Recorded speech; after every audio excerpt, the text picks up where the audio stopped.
ভাইয়া পাখির দাম কত? আপু ওটা তো জোড়া 1400 টাকা। দুইটা পাখি আছে? হ্যাঁ, বাকিগুলো বিক্রি হয়ে গেছে। দেখি তো পাখিগুলো তো অনেক সুন্দর। কি সুন্দর। আপু টাকাটা। হ্যাঁ, 5টা মিনিট ওয়েট করো, আমি তোমাকে টাকাটা দিয়ে দিচ্ছি। Okay, thank you. হ্যালো।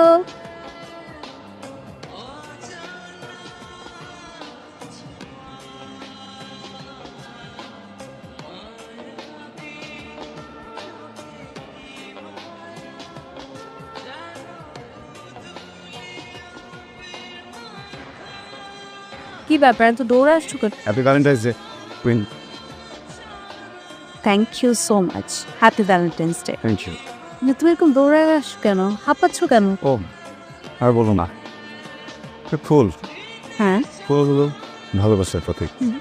আল্লাহ প্রদত্ত একটা সুন্দর জিনিস, তাই না? হুম। এই জিনিস টাকা দিয়ে কিনতে হবে তুমি টাকা দাও নাই? না? টাকা কেন দেবো? তুমি ফুল চুরি করে নিয়ে আসছো? চুরি কেন করবো? আমি ওই ছেলেটাকে বুঝাই বলছি, ও তখন বুঝছে। আমি ওর কাছে ফুলটা নিয়ে একটু হাঁটা ধরছি, ও আবার কি যেন বলতে আসে। আমি ভাবলাম যে ওর সাথে কথা বলতে গেলে তোমার কাছে দেরি হয়ে যাবে না, এই জন্য দৌড় দিছি। যাই হোক, 1400 টাকা দাও। আমি পাখি কিনেছি, পাখি বিলটা দিতে হবে। ও পাখি কই?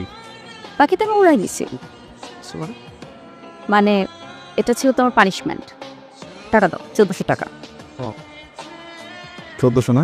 হুম। আচ্ছা 1400 টাকা। একটা কথা বলি, হুম। তুমি আমাকে জাস্ট কয়েকদিনের জন্য 1200 টাকা লোন দিতে পারবা? মানে আমার কাছে 220 টাকা আছে, 20 টাকা তো বাসে যাওয়ার সময় লাগবে। হ্যাঁ, আর 200 টাকা দিয়ে 1200 টাকাতে দিয়ে দিয়ে আমি দিয়ে দেবো, প্রমিস।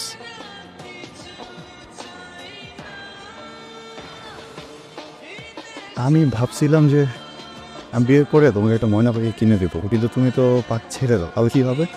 ময়না পাখি কেন কিনে দেবা? ময়না পাখি কিনে দেবো কারণ আমি অফিসে থাকবো না, কাজে থাকবো, তো তোমাকে তো বেশি একটা সময় দিতে পারবো না, কারণ তুমি বড় হবা, ময়না পাখির সাথে সময় কাটাবা। আমি তোমার সাথে কথা বলবো ফোনে, তুমি যখন অফিস থাকবা। অফিসে থাকবে ফোনে কথা বলে। আচ্ছা।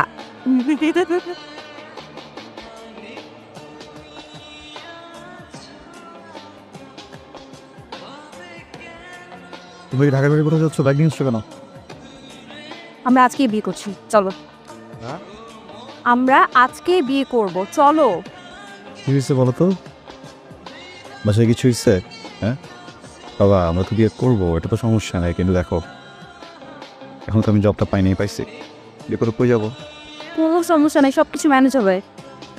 আপনারা সন্ধ্যার পড়াইছেন গেলা, ওই আমরা ওই যে নিচে টুলেট দেখছি, তো দারোয়ানকে জিজ্ঞেস করলাম, বললো বাড়িওয়ালার উপরে, তো এসে যে বাড়িওয়ালা ভাইয়ের সাথে কথা বলছিলাম, তারা সম্পর্ক কি অন দিয়ে আপনারা কেঠা?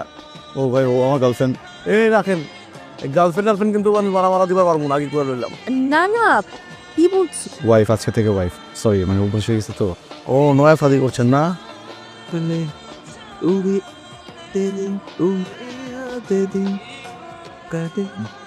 হ্যাঁ, আমার নাম রফিকুল ইসলাম রনি। আমি একটি প্রাইভেট কোম্পানিতে চাকরি করি। কোম্পানির নাম হচ্ছে হ্যাপি লাইফ লিমিটেড। আপনাকে দেখে খুব চিন্তিত মনে হচ্ছে, এই জন্য আপনার সাথে একটু কথা বলতে চাচ্ছি। আমার যখন চাকরি বাকরি ছিল না, তখন আমি আপনার মতো এমন চিন্তায় থাকতাম ভাই। কিন্তু এই যে হ্যাপি লাইফ লিমিটেড, এটাতে যখন ঢুকলাম, তারপর থেকে আলহামদুলিল্লাহ এখন আমি খুব হ্যাপি। আমি খুব সুখে আছি, খুব শান্তিতে আছি। এখন আমি চাই যে আপনি আমার বড় ভাই, আপনিও শান্তিতে থাকেন। আপনি এক কাজ করতে পারেন, আমাদের এখানে আপনি গয়না কিনতে পারেন। ভাই আপনি কিন্তু অফিসে আসেন, আপনার জন্য আমি অফিসে অপেক্ষা করবো। আজকে আসি ভাই, কিন্তু আপনি কেমন আছেন? আলহামদুলিল্লাহ ভালো, আপনি কেমন আছেন? জি আলহামদুলিল্লাহ। আজকে আপনি 30,000 টাকার প্রোডাক্ট প্যাকেজটা নিলেন, আমরা আপনাকে প্রোডাক্ট দিব 60,000 টাকা। আপনি ইনভেস্ট করেছিলেন কত? 30। আপনি পাচ্ছেন কত? 1,20,000 বা এর ডাবলটা। ভাইয়া, না, আমাদের মতো মানুষদের জন্য 30,000 টাকা অনেক টাকা, রিস্ক নিয়ে তো কোনো না। No risk no gain man. একটা দিন সময় নেই, নিয়ে একটু ভেবে আমি টাকাগুলো ম্যানেজ করি। তো আমি আশা করবো আপনার মতো স্মার্ট লোকজন আমাদের এই কোম্পানিতে জয়েন করুক, আমাদের সাথে থাকুক। So best of luck. Thank you.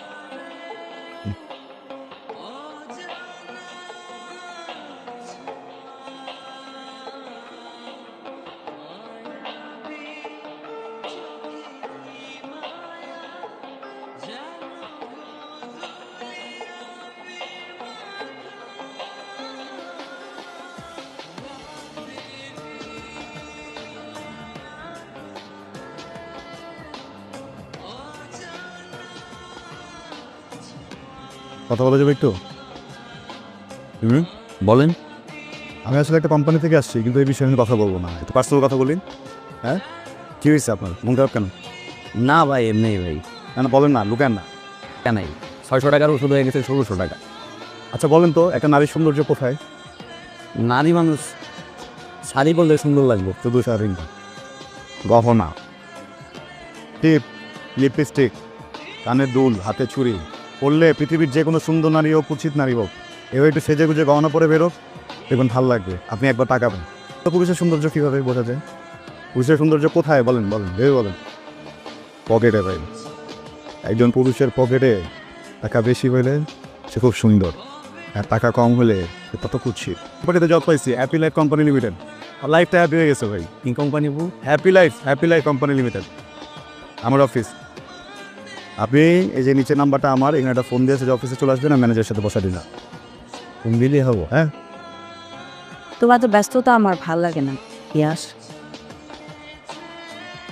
তুমি আমাকে ইচ্ছা করে সময় দাও না, তাই না? ভালোবাসা কি এখন আমাদের মধ্যে বেঁচে আছে ইয়াস? তুমি এত ব্যস্ত, সারাদিন তোমাকে কল করলেও তুমি একবার কল ব্যাক করার সময় পাও না। তাই বাদ দাও এসব কথা। খাবার দিছি, খাও, খেতে মন চাইলে না খেতে মন চাইলে কিছু।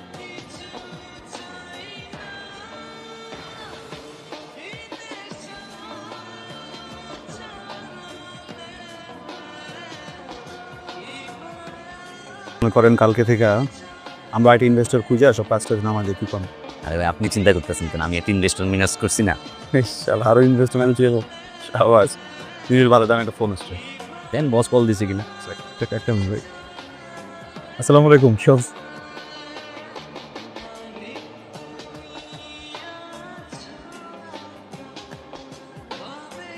ভাই কী হিসেবে? কী হিসেবে ভাই?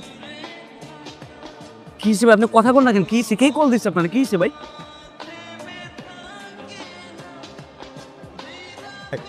ওই ওগুলো কোন আমার টাকা ফিরে দিতে ভাই। আমি আপনার বিশ্বাস করে সব টাকা দিচ্ছি ভাই। এই শহরে আমার আর কেউ নাই ভাই। এই টাকা গেলে ভাই আমার মার চিকিৎসা হইব না ভাই। আমার মার আমি আর হাসপাতালে চিকিৎসা করাইতে পারবো না ভাই। ভাই, আপনি চুপ করে আছেন কেন? আপনি কথা কন ভাই। ভাই আমি তো আপনারে বিশ্বাস করছি ভাই। আমি তো আপনারে বিশ্বাস করে আমার মায়ের চিকিৎসার টাকা। আমি বেঁচে থাকতে আমার মার মৃত্যু দেখতে পারবো না ভাই। আমি বেঁচে থাকতে আমার মার মৃত্যু দেখবো না। আমি ম্যানেজার। আমি ম্যানেজার। আমি ম্যানেজার। আমি ম্যানেজার। আমার মার তোরা। আমি তোকে টাকা মারা গেছি। এই হারামির বাচ্চারা। আমি ম্যানেজার। আমি তোকে টাকা মারা গেছি।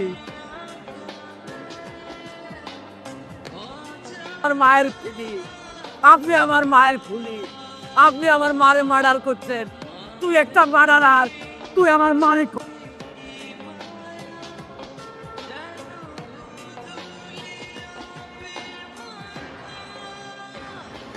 তোমার আসার সময় হয়েছে? এতবার কল করলাম, একটাবার ফোন রিসিভ করলাম না। এই এত বছরের জীবনে কোনোদিন জন্মদিন একা একা থাকি নাই। আমার বাবা মা আমাকে কখনো একা ফিল করাই নাই, কোনো কিছু কমতি রাখে নাই। আমি নিজে আজকে আমার বার্থডে সব কিছু অ্যারেঞ্জ করলাম, বিল্ডিংয়ে সবাইকে দাওয়াত দিলাম, সবাই আসলো, সবাই চলে গেছে। আমার আমার মান সম্মানটা কই থাকলো? তুমি থাকলা না। কথা বলতেছ না কেন? তো ব্যস্ত না? হ্যাঁ, কিসে এত ব্যস্ততা? পিয়াস উঠো। এই পিয়াস ওঠো না কেন? কি হয়েছে তোমার? হ্যাঁ ধরো দেখতেছে। দেখতে দেন। তুমি ইমার্জেন্সি ফোন লাগাও তো। যা বলেছে বাবু।